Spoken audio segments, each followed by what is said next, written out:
straight back. That's the vomer. You notice it doesn't really have a nose sticking out like we do.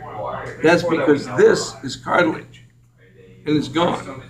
Cartilage attaches to the vomer and to the perpendicular plate, and that gives you the nose that you see out here.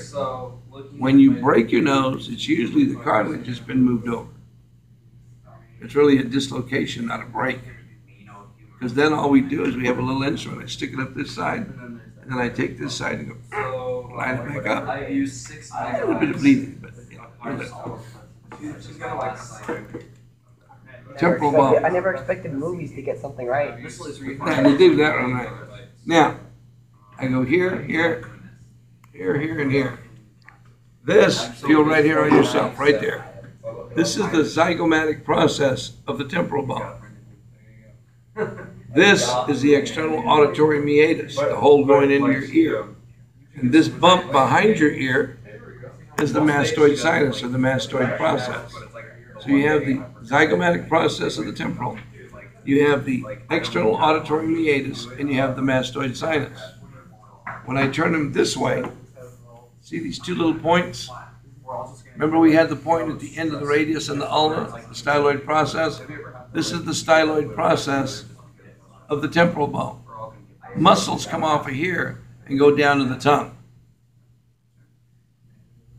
Which 2 points exactly? Okay. Those two right there. Now, when we look, see this? These two little structures right here? These are the occipital condyles. It sits on the very first cervical vertebrae and lets you do this. The first cervical vertebrae is called atlas, C1. It holds up the world. Here it is holding up our skull. But the second cervical vertebrae is called the axis because it lets us do this. And this is where we know that everybody wants to be an Aggie, because if you look at C2, it's got a little thumb sticking out. Here you go. Atlas sits right on it. And then there's a little ligament, and that's why you can say, you can do this. In a traffic accident, especially when you don't have a seatbelt on, the whiplash sometimes will push C2 forward, and it tears that ligament. Your spinal cord is here, it moves forward, and it just cuts your spinal cord way up here, and you're paralyzed from there down. Right? In a traffic accident, what I do is I go up and stick in my head, and I say, are you okay? I really don't care if you're okay. What I'm doing is I'm checking to see if your chest is moving. I need your chest to be moving equally, because way up here there's a nerve called the phrenic nerve. The what? The what nerve? The phrenic nerve comes out and goes to the diaphragm on each side. If I clip that phrenic nerve, this whole side or this whole side of your diaphragm won't move. And so you're only breathing with one side. If I clip them both, you're not breathing at all. But I don't want to be the one that moves you and then it clips because it hadn't clipped it yet. So I'm not moving you until I get a collar around your neck. EMS have got all kinds of collars in the ambulance. But if I don't, in my car I've got folders and paper. I'll fold them up and make a collar to hold the neck so it doesn't move. Nothing else, I'll put my hands like this and hold it. But if the car's not on fire and there's not a danger that the person's going to get hurt any worse, leave them in the car and let EMS move. Okay? We've got to be able to look at the vertebrae and name them. This, Carl, John, this one is a cervical vertebrae, so that you know. We eat breakfast at 7, you have 7 cervical vertebrae. We eat lunch at 12, you have 12 thoracic vertebrae.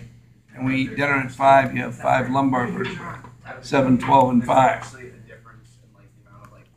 When I pick this one up, I know automatically that it is cervical because it's, see that spinous process, how it's split? Only cervical vertebrae have a split, a bifurcated spinous process. The other thing is, right now I'm picking this up by the transverse process. See it going this way? What cervical has, just look at those 2 little holes. See the 2 little holes in the transverse process? They're called the transverse foramen. if you see holes in the transverse process, it is cervical. Now this will be laying on the table, and I'll say, tell me, name the type of vertebrae. You've got to be able to look at it and like that tell that it's cervical. If you look at this one, this is thoracic. Can you see the giraffe? The what? The giraffe. Maybe I need to check what a giraffe looks like. Yeah. Look, It's there's like- those little brown horns that stick up. Here's his big old ears. Here's his long face. So this is the giraffe. If you see the giraffe, it's thoracic. Giraffic. Thoracic part. If you look at this one, you see the moose? Yes. Right? You see the moose, it's lumbar. Now, if you broke your back, normally you break this. I can't see it with one bone sitting on top of the other. So we shoot the x-ray and we put it in upside down. And I look for the Scotty dog. Can you see the Scotty dog? Yes. See him? Yeah, 'cause His that's little like- ears, his little nose, his little feet. There's a Scotty dog. And that lets me see the spinous process. You have to be able to name the parts of this vertebrae.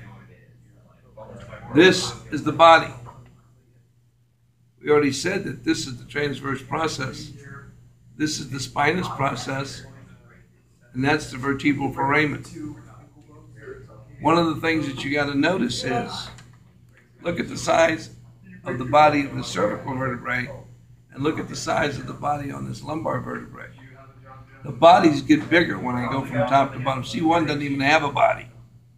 So we go from C1 all the way down to L5, and the body gets bigger and bigger. But look at the opening. Opening gets smaller as we go from top to bottom.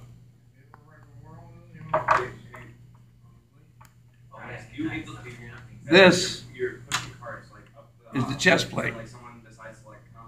Feel this notch right here. That notch right there is the jugular notch. There's a ridge here. This is the manubrium. Then I have the body. The body has a real name. It's the gladiolus. Nobody uses it. Isn't the manubrium is where the clavicle connects, right? Comes in right. Oh, wow, it's flat. Wow. Wherever it is, it comes in right here. Okay. It's the only place that the appendicular skeleton touches the axial, right there. When we work with ribs, we start at the top and count down. You know how today you had to give me the side and the number of the hands and feet? You do here too. The first 7 are true ribs because each one has their own cartilage. The next 3 are false because see how they share a cartilage?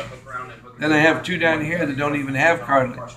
And those are the false floating ribs. If you count these, you're supposed to have 10. There's only 9 here. The ribs, they float, so how do they stay in place then? They're attached. All the ribs are attached to your vertebrae.